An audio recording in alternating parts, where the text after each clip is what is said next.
All right, I'd love to welcome Dr. Aliza Pressman to the podcast. She's a developmental psychologist, co-founder of the Mount Sinai Parenting Center, several decades now of experience working in this space. She's also the mom of two teenagers. Aliza, I'm about 17 years behind you as I start to raise our first child. Our daughter just turned 4 months this week. That is considered the golden age of baby. I will not take it for granted, as I'm told. Take advantage of the months I have before crawling and movement Exactly. begins and then the talking back begins. You're the co-host of the Raising Good Humans podcast. You might also follow her over on Instagram. We'll include all of her information in the show notes. And congratulations, you've written your first book, The 5 Principles of Yeah. Parenting. I have written my first book. I said I wouldn't write a book, and here I am. Tell me, what inspired you to do it, and what do you hope parents take away from the book? I'll answer the second question first. I hope parents take away relief and support, with relief being the most important. And I wrote it because I realized that I kept getting requests for, like, is there kind of under one roof, one book that goes through the ages, that has kind of the essential information, both the science and the practice, and not one approach, and not too much minutia. I don't know. So over time, I collected those requests, and once I realized that I couldn't find that, I thought, this I'll do, as long as I just didn't want to add to the burden on parents. But I understand that no information, or just like go with your gut, is as equally cruel as being inundated with the sort of optimization culture of the parenting industry. Yeah, you have a chapter called Raising Good Parents. You talk about it's not just about child development, but parent development. And I was struck by that. You said, don't believe in the myth of trust in your gut. And honestly, I've gotten that from a lot of friends who are like, you might do this, you might do that. Trust your gut, trust your gut. Explain what you mean by don't believe in the myth of trust your gut. First, let me say that, of course, there is some element of just instinct that kicks in with parenting. Certainly, the survival and the motivation and the support and the love and all of that. But expecting that our gut is going to lead us in the direction of supporting our children, when we haven't necessarily established what our early experiences were and what our gut does lead us toward. So if you think about relationships, just romantic relationships, sometimes you are so healthy and so evolved that you know that your gut leads you, your sort of nervous system is attracted to a really healthy partner from early on. You're just always interested in healthy relationships. And so then Godspeed. Yeah. But for many people, we have to come to terms with what our early experiences were. We have to think about, like, what was love to us? How were we cared for? What do we feel about that? What do type of we wish relationship was for? modeled for us from our parents, right? Exactly. Yeah. Totally. And so if that was all exactly what you're going for, go with your gut. But then there's this other side of the go with your gut, which is, we don't expect anybody to start new at something and just kind of know what to do. It's cruel. We're growing. We're born the day our kids are born at Mount Sinai, at the hospital where I am on faculty. We put a big banner in the newborn nursery that says parents are born here.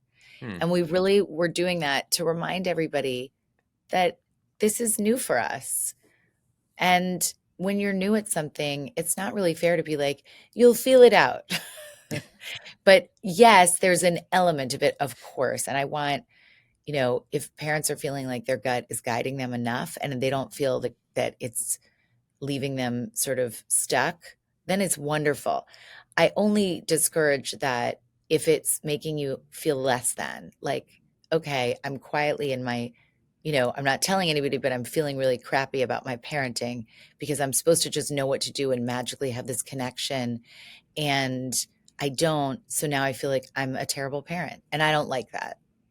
So your book, I found to be an incredible resource. By the way, I should mention my wife is probably several dozen books into parenting books. She started fertility books, etc. She is a well-researched partner. I will say your book is the first full parenting book I've read, Aliza, and I'm so honored. I love the kind of general relatable guidelines. You have brackets, and now as an infant parent, you have an infant section, toddler, kindergarten, preteen, as you go through your various principles here. So appreciate that. But at the same time, many parents don't have the time to read the full book.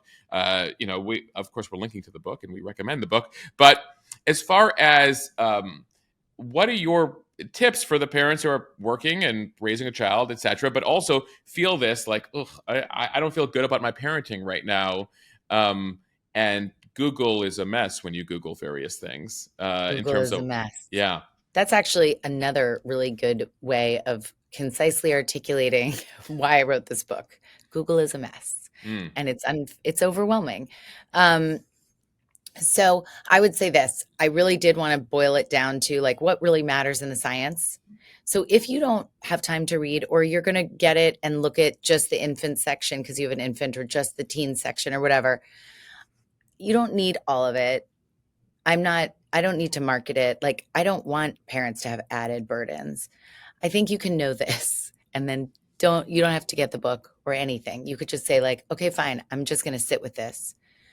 There are 5 key core principles in the developmental science, which is what those of us in this field refer to anything that studies change over time and how we come to be who we are. And in this science, which is really the heart of, you need this science to even understand clinical psychology, which is when there's psychopathology, when we're looking at when things aren't going right, and understanding mental illness and understanding mental health. There are 5 things that parents can do that are in our control, that are free, and that are rooted in decades of science. And the neuroscience just kind of has been updating and validating all of this, which are relationship, reflection, regulation, rules, and repair.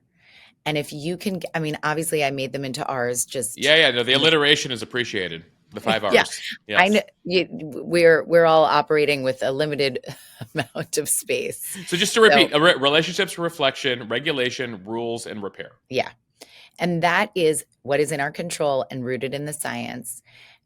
And to me, it's so heartening because when you can understand those 5 principles and kind of figure out ways to live by them in your parenting more often than not, so it just doesn't have to be all the time, you are setting up the fertile ground for resilience. You're doing your part. That is Resilience being a 6th R. resilience, but yes. Okay. I definitely, we got to make this easier. Yeah. Resilience being a 6th R. So if you can set that fertile ground up, you're doing the thing that you need to do as a parent. There's also stuff that I go into. Obviously, there's skills we can build in our kids to bolster resilience. But the 5 principles that are in our control, you want to get, and you could replace relationship with the words that I'm sure people have heard: attachment, attunement, connection. It's all under this category of relationship. And we know about the beautiful research on resilience and stress is that toxic stress, which is when you're experiencing, for example, a pandemic, global warming, global warming probably wouldn't be toxic stress unless you were completely Well, embedded I in mean, that research. frankly, there's a whole generation of kids growing up who Just are hearing inundated with it. doom and gloom on climate change, and that is Exactly. creating a lot of stress for them. Yeah. Yeah.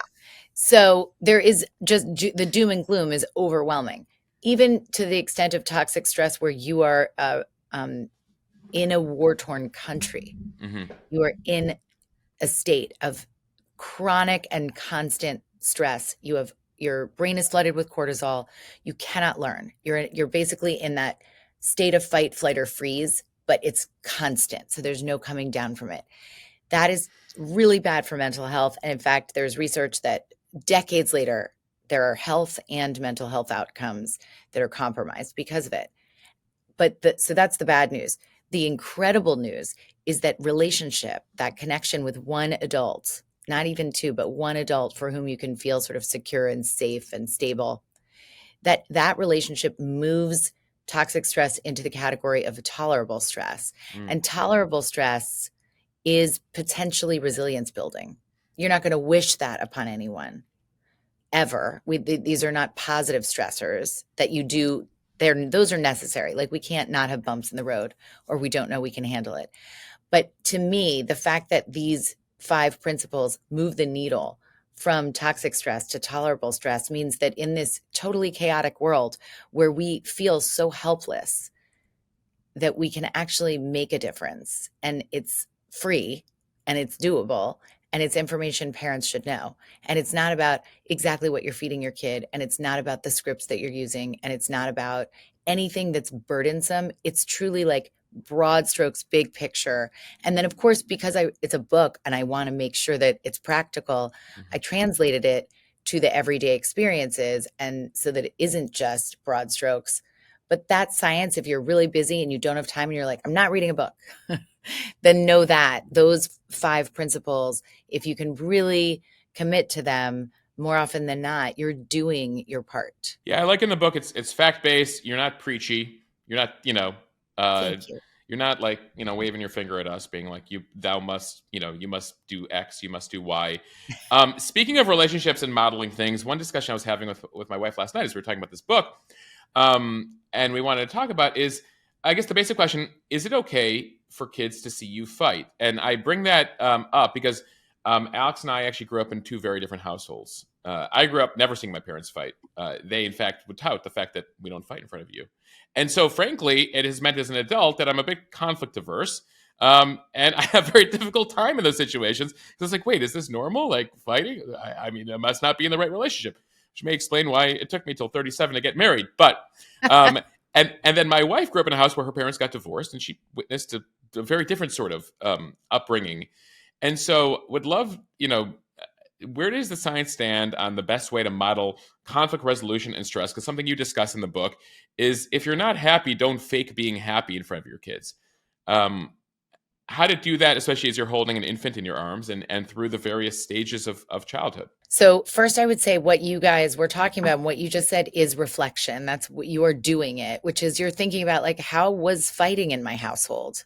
What is my nervous system saying to do when I am experiencing fighting? And yours is like, I was like, get me out of here. Why is there conflict? Can we end this immediately? Yes. And so that is that lesson right there gives you information, which is if you experience smooth, like no conflict, no rupture, and no repair from the rupture, you don't actually grow up thinking that relationships can have that range of experiences with emotional experiences with each other. And so you'll tend to be like, I guess there's a problem here, I'm out. Yeah. And so it's really wonderful. On the other side of it, the extreme side of like, let's say there's divorce, and in the divorce, there's a lot of overt conflict. And so, your wife might be like, that's dangerous too. And in the book, I go over this with, like the fighting thing, which is just, you want to close the loop. If you're going to have a disagreement, you want to model how to have a disagreement in a healthy way. And it's not to say that you're like, sit here while we fight in front of you. Exactly. Yeah, like, bear witness to this. It's more like, okay, let's just acknowledge we're having a disagreement. We're going to sort it out, and we're going to let you know that we sorted it out. It's not, there's grown-up problems that are not our kids' business, but it's if you are going to end up in that kind of having that discord in front of your kids, that you want to close the loop on it, and that you don't go like, we will take this in the other room, because then the child's imagination is always better. It's always wilder. It's always going to be more interesting than the reality. So you don't want to give them the imagination for how you've closed that loop. You want to just model for them. And when you are in that state of like what you mentioned, kind of don't fake being happy if you're feeling really unhinged, to use a totally, I think, unacceptable term these days. But if you're feeling that way, it's not that I'm saying like, wear all of your emotions on your sleeve so that your child feels like my parent does not have their act together. Right. It's more like you're naming your affective state. I'm I've had a day, and so I'm feeling a little bit less, regulated than usual. I'm feeling a little bit like I might be snappier than usual. So, here's what I'm going to do to take care of myself in that moment. And then you're modeling like I had a tough day at work. I'm going to go for a run right now, just around the block for 10 minutes and then I'm coming back. Now, if you're alone with a baby, that might not work. You might just say that and put them in a running stroller. Hmm. But you're doing the things that say, look, I'm not going to pretend I'm feeling one way and have a different nervous system, because then you, the child, are going to be misinterpreting things and then you're questioning yourself. So if you think about when someone goes into a room and two people are screaming at each other and then they get really quiet and they're just looking at each other. So you didn't hear any of the yelling, but you get the right after. They've been fighting. Our children catch our nervous system. So what we want is, if we have been fighting, then we acknowledge it and we say, you might be noticing the air in the room feels a little tense. That's just because we were having a difficult discussion, but we're going to get back to it and we love each other and we know how to take care of ourselves.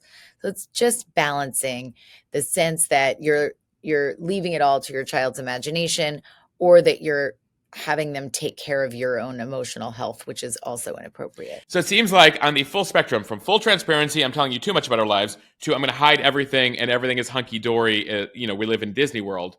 That there's a balance. You got to find that middle spot.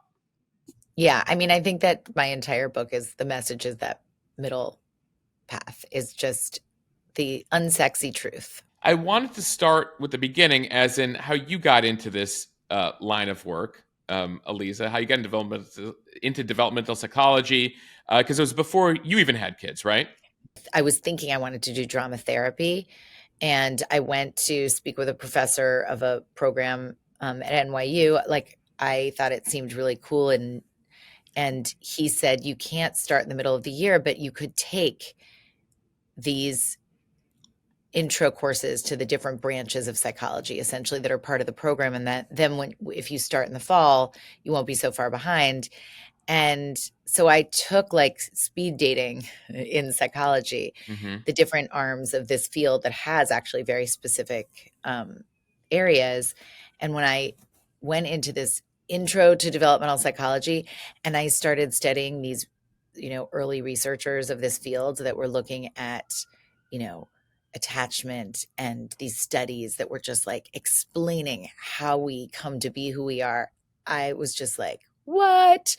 And I think if you really think about, just like when you said, well, my parents never fought. So then when I grew up and got in relationships, it took you a minute Yeah. to figure out like what was a healthy A minute, relationship. a decade, a lot of dates. Yes. It makes sense. So I was just in my 20s like, oh my God, I'm understanding myself and my family and the larger world. And then between that and loving children, it felt like a really good fit for me.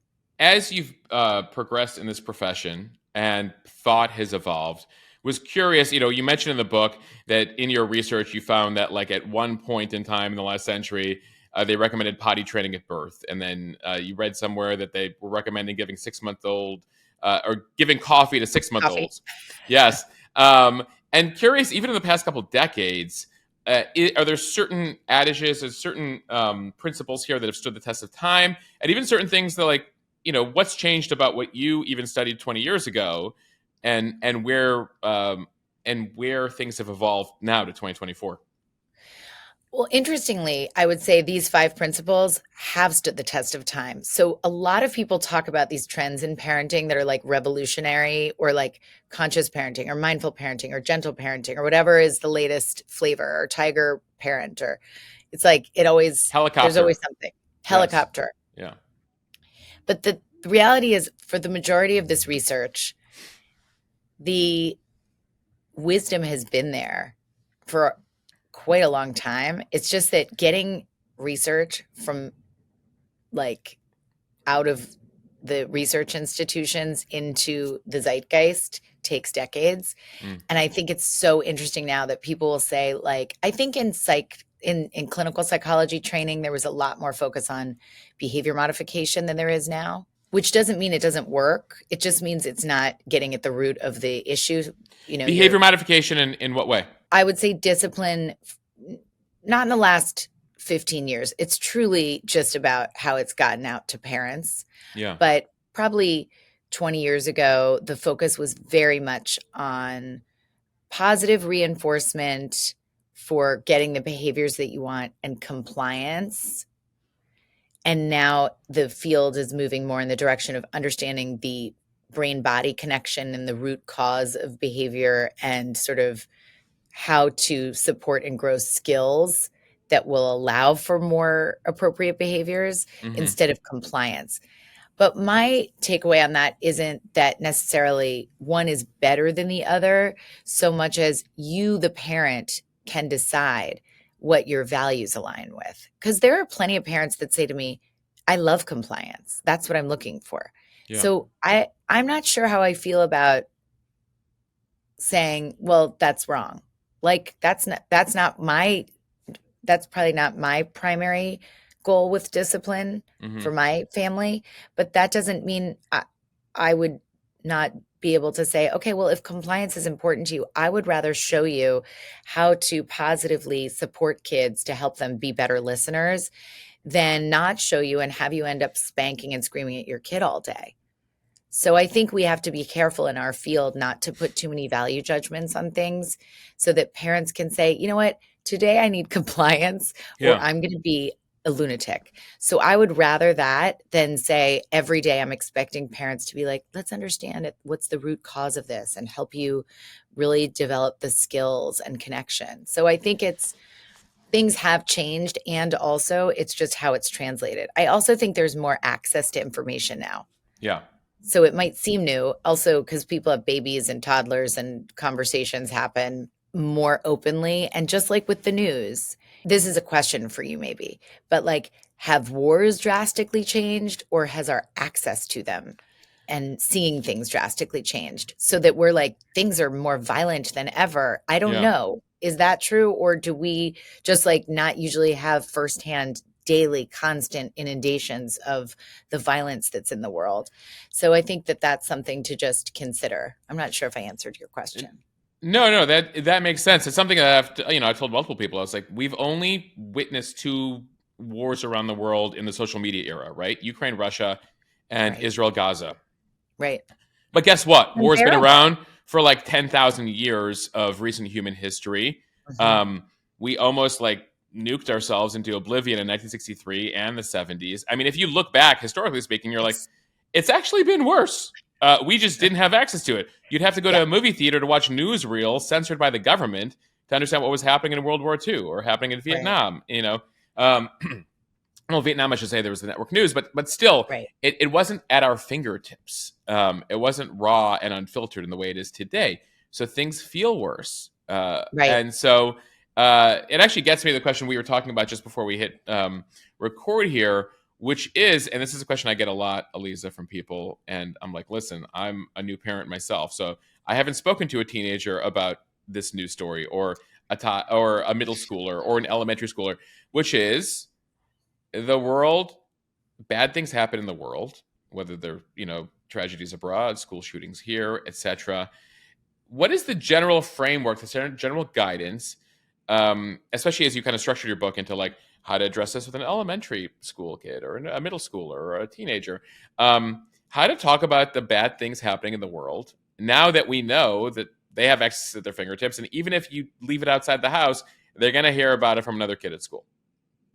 Yeah. I mean, I think the answer to the question is partially in the question in that for kids who aren't in school, enjoy. Turn the news off. Don't pay it. I mean, I'm sorry to say that to you, but find private times to look at the news. I'm all about people having a healthy relationship with news. Yes. Yeah. I have a very unhealthy relationship with news, but that's by profession. You have to. Yeah. We count on you to have an unhealthy relationship with the news so that we don't have to. Yes. And I appreciate that. But for anybody with under kindergarten age, they do not need any access. What we need to do is monitor our own nervous systems so that we can figure out when we are going to pay attention to the news.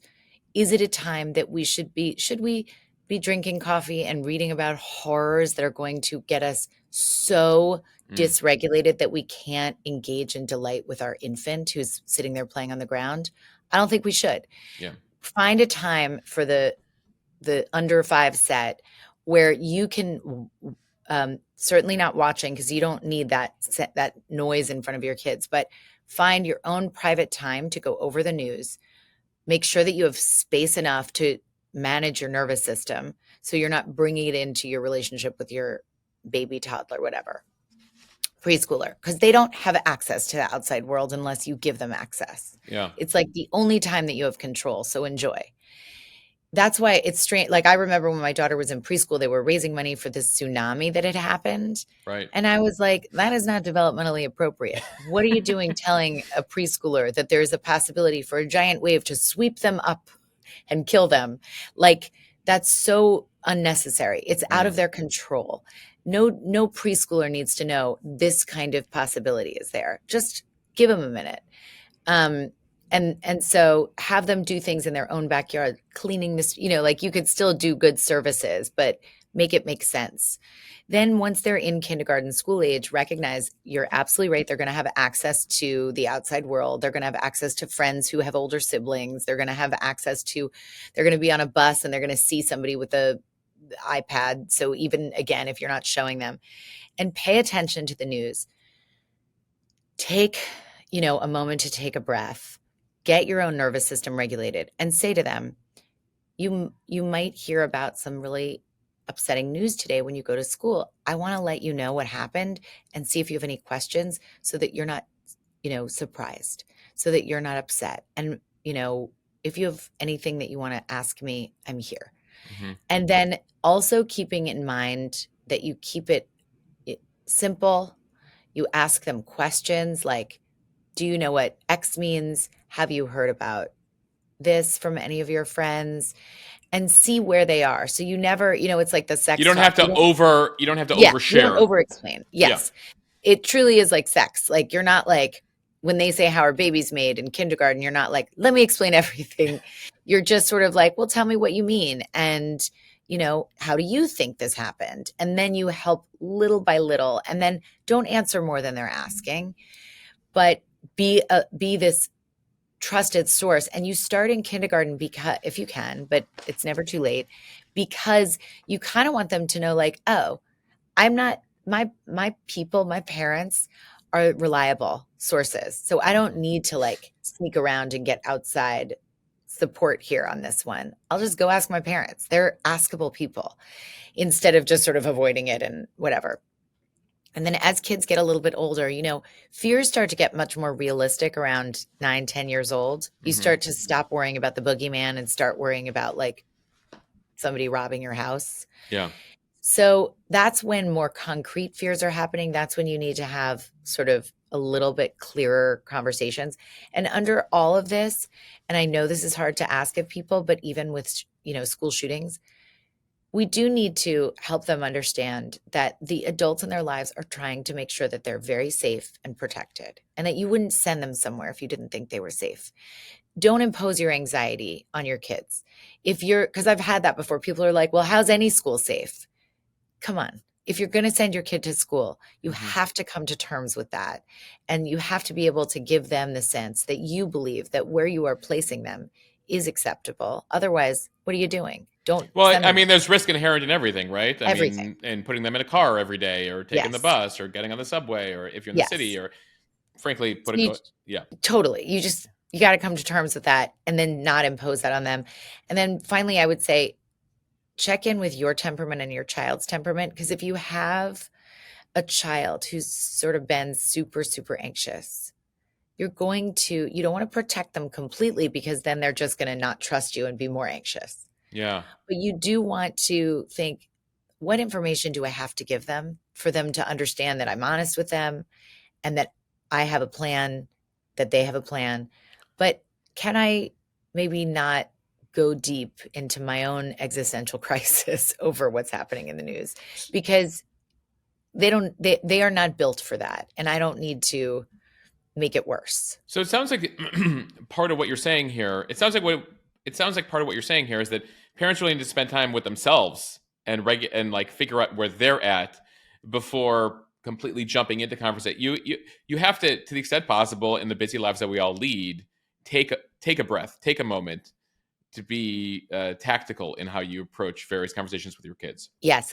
And a breath is free and easy, even though it's not so easy when you feel really, I mean, if anybody can just like think of, clearly, this is a self-selecting group of people who are paying attention to current events. Yeah. So think about, because I know how I feel when I'm reading about everything and the tightness in my chest and the tension.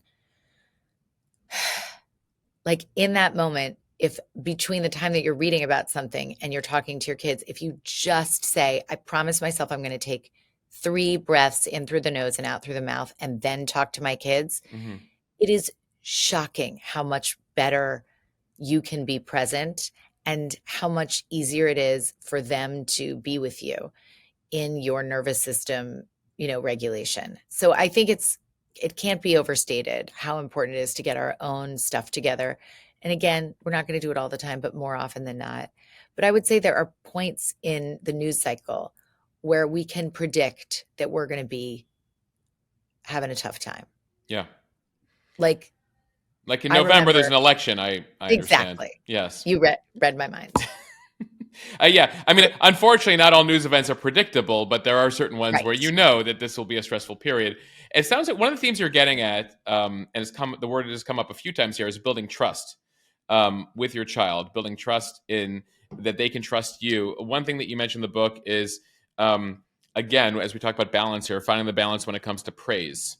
That overpraise can lead to distrust. Explain that. So and I get this. So again, just there's no ruining that's happening, but just thinking about when someone gives you authentic, like I deeply feel this and it is unique to you praise, it feels really good. When someone is just constantly bombarding you with your Picasso when you do a piece of art, and you're not, and you find out you're not, because then even if you think your kid is Picasso or a genius. Yeah. Yeah. It's just, you have to imagine in the world, when they go into the world, if you've been saying to them, you are the smartest, the greatest, the most, the best, you have to remember they're going to go out into the world. And there is this potential for them to be like, wait a minute, I'm not. I was told that was I was told, yeah. And then you're like, hold on. Either I have to pretend to be someone I'm not to my parents so I can live up to this pedestal they put me on. Mm-hmm. Or I have to figure out why the world is wrong about me. And I'm really resentful.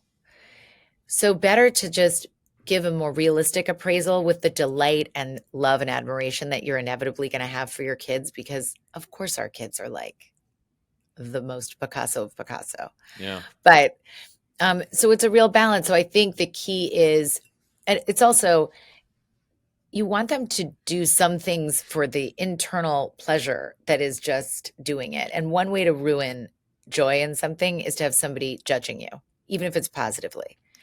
So it's yet again, it's a balance, because you don't want to say nothing and have, like I didn't praise, this is like a lesson learned in the field, but I was very sensitive about praise with praising for things that are not in our control. So you really want to, in the growth mindset research, you want to praise things that are in children's control.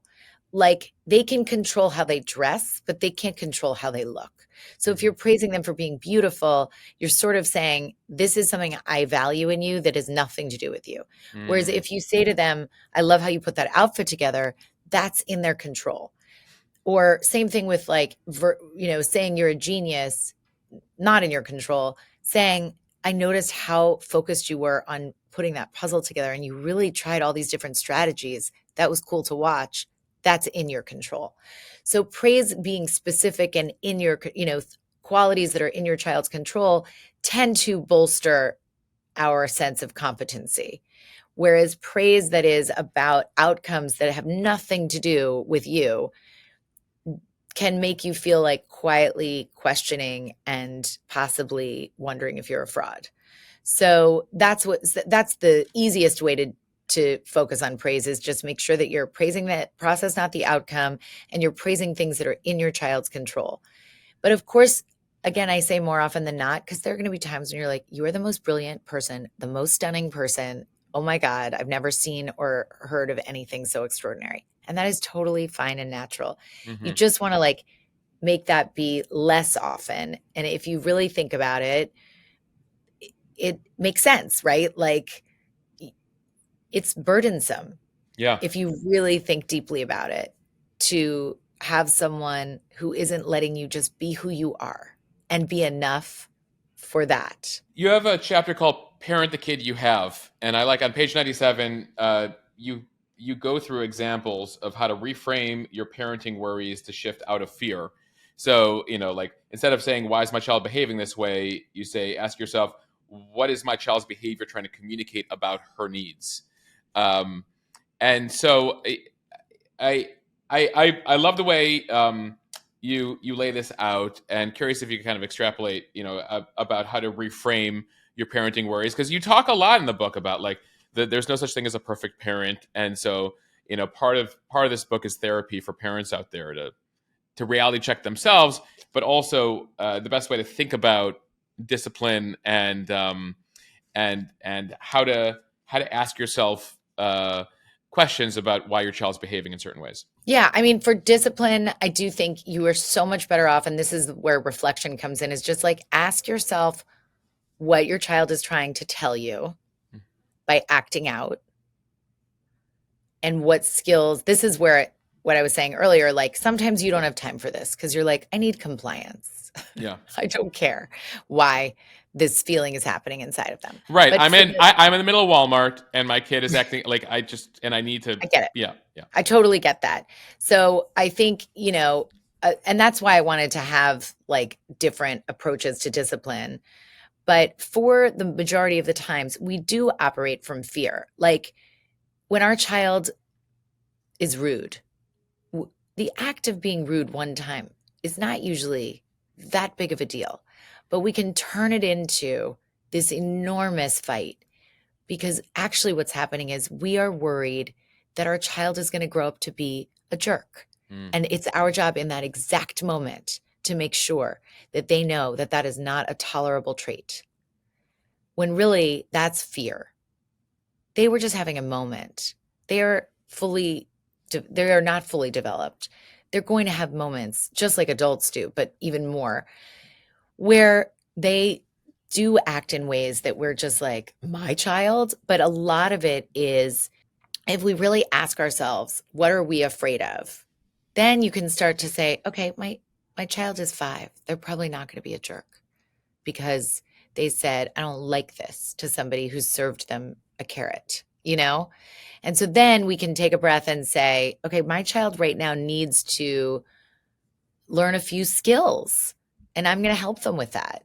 I'm going to help them grow the skill of first being able to understand that they don't need to say to someone who's done something that is nice to them how they feel about it.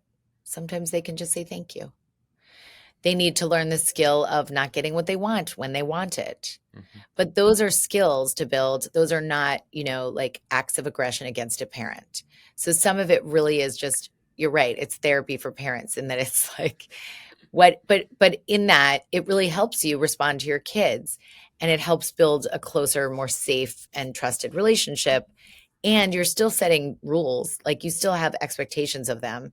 You're just helping them understand what they are, and you're making sure with yourself that they're appropriate, developmentally appropriate, and that you're giving them time to learn, because it takes many, many, many, many years to develop into a person who can be capable of following all of the laws of society. Another discussion we're having in our house as we, again, raise an infant right now is we're very different, my wife and I, in terms of how we approach work. She very much has a tendency towards perfectionism. I have a, general philosophy of I don't let the perfect be the enemy of the good. Sort of coming from a newsroom for 20 years, like there's a deadline. I'm trying to make the story as good as I can, and I'll move on to the next thing. That's And great training. yeah, but it's also there's such a contrast, and sometimes we'll come at loggerheads because like my wife will also. 5 weeks ahead of a deadline, something will happen. Like she'll already get it done, and I'm like, oh, the deadline's in 5 weeks. I'll get it done an hour before.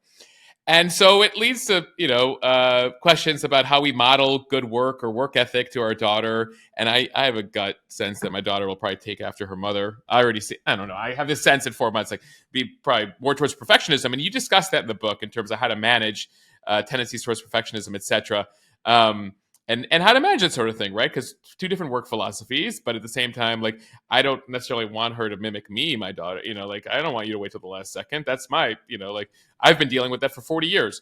But the general idea, of perfectionist tendencies and modeling good work ethic and behavior, etc. I mean, I think that that's where the work is to figure out the difference between conscientiousness and excellence versus perfectionism. And that's going to be something that would be wonderful for your wife to figure out. Like, what are the parts of my work ethic that are about, I'm really conscientious and I like excellence. That's great. And also, I'm self-compassionate when there is a mistake and I name that. That's going to be her burden that will help your daughter. Because the perfectionist in us is the problem isn't it isn't the actual conscientiousness and excellence that comes out of some of that perfectionism. I mean, sometimes perfectionism leads to procrastination. Mm-hmm. So for all we know, that could be one of your burdens that you hadn't thought about in that way. I don't know. But, for some people, perfectionism is like, if I'm not going to get it perfect, I'm going to wait till the last minute so that there's a little bit more wiggle room to have it be B+. Which is also, how much do you charge by the hour? I think you're getting to my core issue here. But I think we can model the self-compassion that comes with mistakes, and that in and of itself, just that small tweak, because you're not going to stop striving to be excellent if you are a perfectionist. I'm not going to get that out of anyone, and I don't need to. But I think if there is like an acceptance of mistakes and a modeling of being a really good mistake maker, that can protect and support a kid. By the way, girls bend in, there is a higher likelihood of perfectionism amongst girls. And so that's an extra thing to just pay attention to. And one of the things to also do is... That's just the way that girls are wired versus boys. I don't know if it's wiring or society, but, because you'll see when your little one is in preschool, it's kind of remarkable that typically, and again, this is just typically, it's not all the time. So I'd like to just make that known. But typically you'll go into a preschool classroom and there are girls who are sitting very well, let's say, for example, in the circle time. So they will get praised for sitting so beautifully and calmly. And then there will be a few boys that are kind of running wild and they will not get praised, but they will be kind of messing up constantly. So nobody cares. It's just like an expected part of the deal in preschool. And I really don't think this is conscious. And, but I think that what happens is we praise good girls. And then, and we, even on play dates, we praise the good kid who tends to often be girls in these early years. And so that's what's baked in, is like, you just got positively reinforced for all this perfect behavior over years and years. You're seeing other people who are flopping around, not getting that praise. You're going to want to get the praise. Mm-hmm. Now, what's interesting to me is that for a lot of those kids, boys and girls, but I'm just going to get in trouble here and say that it is more likely boys in those early years who have like just a lot more physical flopping around and energy. So when that happens, they kind of learn to bounce back from like being messy, and they move along. And society keeps reinforcing that. And so there's an easier time. That's why girls do better in school than boys on average. But look at the workforce. Explain. So I think there is this tendency to believe that like your perfectness is very, very important, while simultaneously you have a bunch of kids who are not being perfect, and it seems to be working out. And so they aren't as hard on themselves. When a girl is getting that reinforcement early on, is it wiring or is it environment? I think we won't know. How do you praise good behavior, though, without it I know. verging into perfectionism? Praise process, not outcome. So like sitting in circle time, first of all, it's also like know your child that you have. If you have a kid who's always sitting quietly and calmly, don't praise them for that. Like find the times that you're thinking of things that are a little bit of a stretch for them, and make that, notice that. So yes, you want to catch your child being good when you're trying to help with good behavior. But if you've got yourself a kid who you can tell is like a rule follower and really conscientious, don't praise it too much, because they might not know that they're allowed to have a little wiggle room. So yeah, it goes back to this balance of figuring out your values, getting to know your child's temperament, and then trying to, yes, notice things about them, but you don't have to do it in this way that's like constantly praising their good girlness or their good boyness. Yeah, actually, my wife is like, don't like. We want to stay away from the expression "good girl," good good boy. I don't know where the sign stands on that, or like if there are better ways to praise, right? Yeah, well, you also want to praise specifically. Like good girl doesn't mean anything. And I think there's a book called The Curse of the Good Girl, but it is true, and your wife might feel it deeply. But so I think it's much easier to tell yourself, okay, this is like an emerging toddler, even though she's not, she's a full-on infant. But so right now, say whatever you want, just use words and connection. So much more to talk about, but before we go here, I don't take up too much of your time. I want to talk about technology, where the science is right now on, one of the hot debated things as technology evolves here: screen time, smartphones, and the impact it's having. And all these studies come out, and they all study things in different ways. And many times they're studying the screen time, but they might not be looking at what's on the screen or what is being done in the hours that they're not having screen time. Where do you find the science is on screen time right now? How as it evolves, as technology becomes even more immersed in our lives, and I can't even imagine where it's going next, on screen time for kids, and then I want to ask about screen time for parents. Well, in your question, I really think those are great pieces of information to take in and to consider when people are reading any studies, like you said, because I think we don't have the right context for all the studies on screen time. Not all screen time is equal. Not all screens are equal. Not all screens are equal. Not all ways that we're spending our time not on screens are equal. So I totally think that everybody needs to individualize that research, because it's so hard to remember. Research is in a particular context, and you may very well have nothing to do with that context. So I'm so glad you said that. Well, it's something as a journalist that I try to reflect to people. I was like, it's very easy. I mean, I worked in morning shows. I was, producer of the CBS morning show, evening news, etc.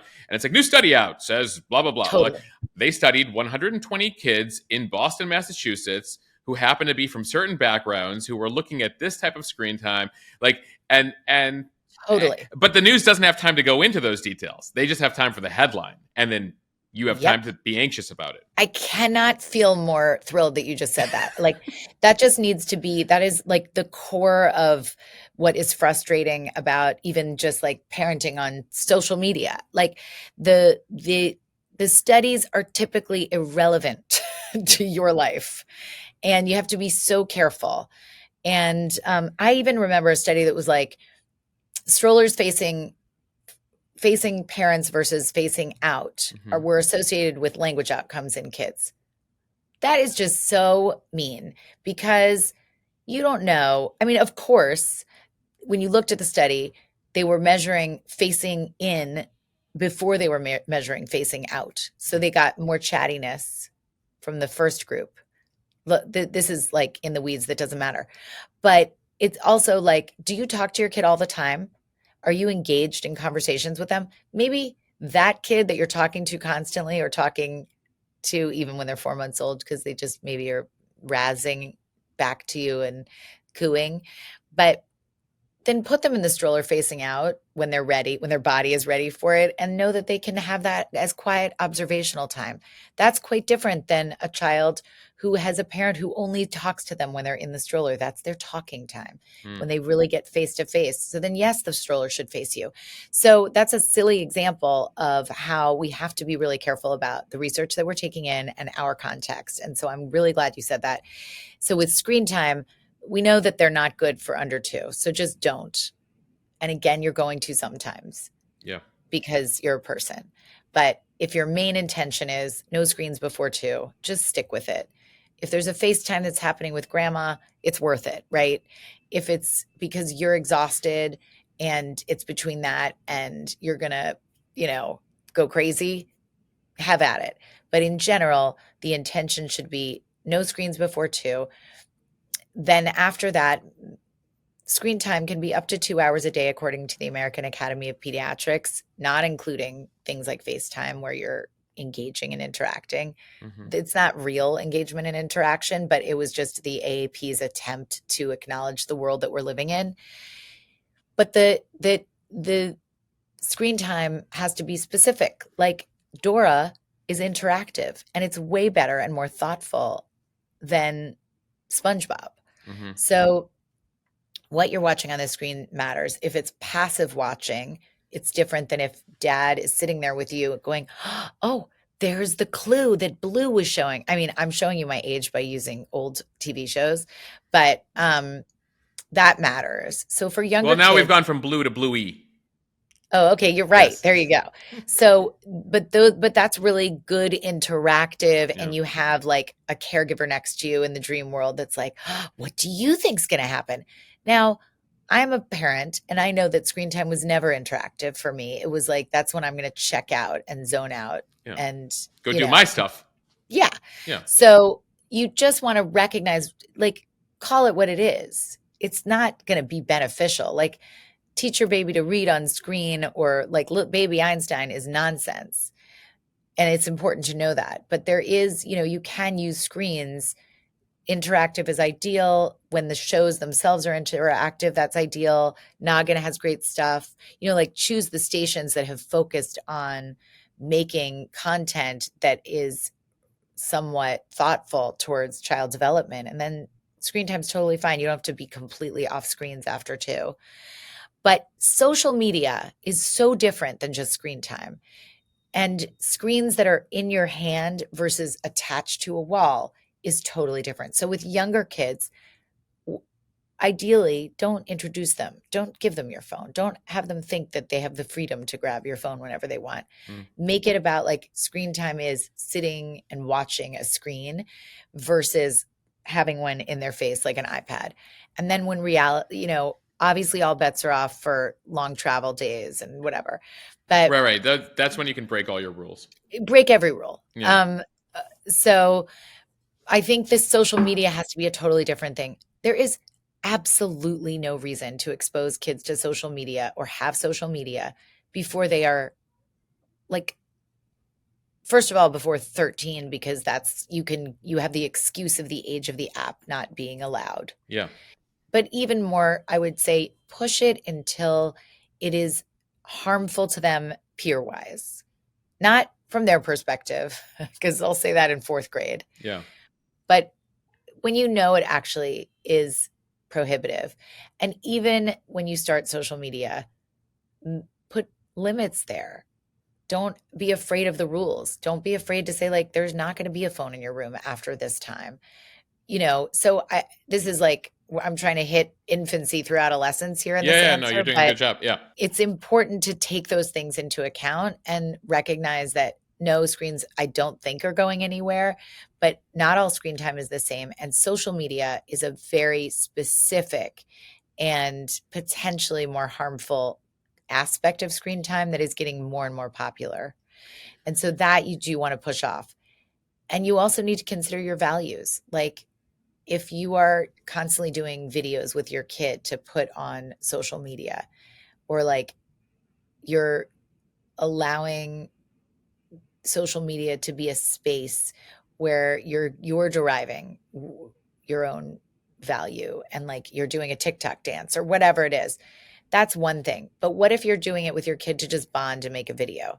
Mm-hmm. That's another thing. So look at what your intentions are and who's watching it, or is it just for you? And, use your judgment. But if you're like anti-screens, but on your screen all the time, you have to come to terms with the messaging that you're giving your kids and maybe make some changes. Yeah, that was going to be a question. I mean, as somebody who also, unfortunately, is a professional, professionally, I have to be on my screen because I'm Yeah. on Instagram. I'm like doing news, etc.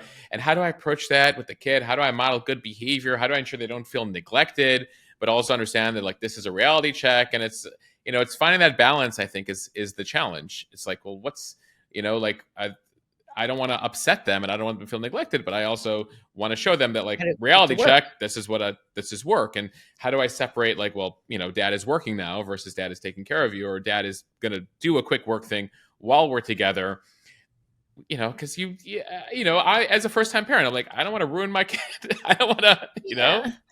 No, but I think for you, like for people who are working and parenting Yeah. in the younger years, one is you don't have to be afraid of saying, I'm working now. Mm-hmm. And I know that's disappointing. And I know it's, 4 months old. You're not quite there, but in another few months you will be. Yeah. And it's okay to very much distinguish and even go into, like have a visual cue, like a little sign that's when you're working and when you're not working. Mm-hmm. And I would say find 3 moments in the day that are sacred off screen. Like mealtime, there is just never a screen. And if you have a work emergency, you get up from the table and you do it in another room so that you can really have like one rule: mealtime has no phones. That might not be one that jives with your family, but for me, that would be like mealtime is the ripest place for communication, other than when you're like, if you live in the suburbs and you're driving a kid to school. Mealtime is too sacred to allow screens, and you can't tell them they can't have screens if you're sitting there looking at your phone under your table because you're trying to be subtle. Yeah. So like pick something realistic. Maybe you can say, all right, I can't commit to all meals, but dinner, I will have no screens. And I'm going to pick 10 minutes in the morning where I have my screen away and I'm fully focused.